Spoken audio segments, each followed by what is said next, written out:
Hello and welcome to Bangkok, Thailand's capital, and I'm currently in Lumpini Park. This park is absolutely massive. You've got cheap gyms, monitor lizards just roaming around the whole place, and it's just absolutely stunning. I'm going to show you everything I've got up to. On Tuesday night, we landed in Suwan Naphom Airport, where we went straight to our hostel, dumped our bags off and went to Koh San Road. Well, we thought it was Koh San Road. Koh San Road was actually the one next to it, but it was both very nice. I thought that the first one we went to, it was a nice chilled vibe, and I thought, what's all the hype about Koh San Road? It's actually not that many people there. Then we actually hit the real Koh San Road, and wow, music blaring, people like sardines crammed down this tiny street where there was just drinks everywhere. It's just something that I've never seen before, and it was truly brilliant. And of course, when in Rome, you have pizza. So when in Thailand, you have a Chang beer and finish the night with a pad thai. Absolutely brilliant, and both together were probably around £3, which is even better.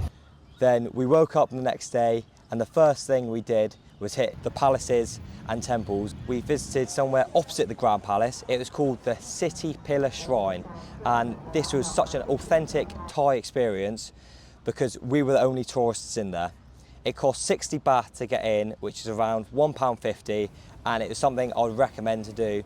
The majority of people here follow Buddhism, and it was just so respectful, and it was actually a privilege just to be there to follow it and to experience going through the whole process of praying to this religion. After the authentic local experience, we hit the tourist hotspot of the Grand Palace. It was a lot more expensive, probably around 10 times more, being 500 baht to get in, but it was so worth it because the architecture was just simply sensational. The smallest details really cared about, and there's 28 different places to see at this palace. When going to places like this, you have to make sure you're respectful. So there's times when I was in palaces or in temples and didn't record because that's what it said, and the last thing I want to do is be rude in someone else's back garden. Even though I love the City Pillar Shrine for one reason, this is a complete other reason, and I probably would say I enjoyed it even more because it was just simply spectacular to see. And I can see why so many tourists go there. And it's still used by the King of Thailand today. And honestly, I don't think you can spend enough time here because I still think after several hours here, you don't really appreciate just how truly magical this place is. After that, we went to Wat Pho and made a bit of a hiccup because we could have walked there, would have taken 10 minutes, but we got on a tuk-tuk and went there by boat, which took around 2 hours. But the boat ride was brilliant as well. You saw the real authentic Thailand from the rivers and the canals. Someone even tried to sell us some stuff on a boat, drinks, souvenirs and everything in between. They were so friendly, real Thai people working really hard to make a living.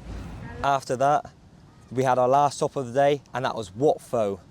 300 baht to get in, and it was basically to see the big guy, the reclining Buddha, and he was absolutely massive, and it's an experience that I really enjoyed as well. First day in Bangkok, I don't think you can get much better, and it was finished off with another evening in Koh San Road.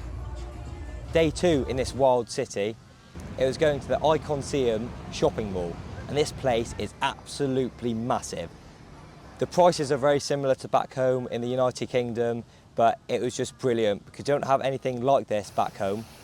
I thought it was going to be cheaper, but it wasn't. And that's okay because there are places here that are just dirt cheap. So if you want to have somewhere with a bit more luxury, with top-end brands, that is your place to go. And even if you don't buy anything there, I'll just go to the 4th or 5th floor and see the view over the city, over the river, into the skyline of Bangkok. It was brilliant. But if you go and you love an alcoholic drink, make sure you don't go between 2 and 5 p.m.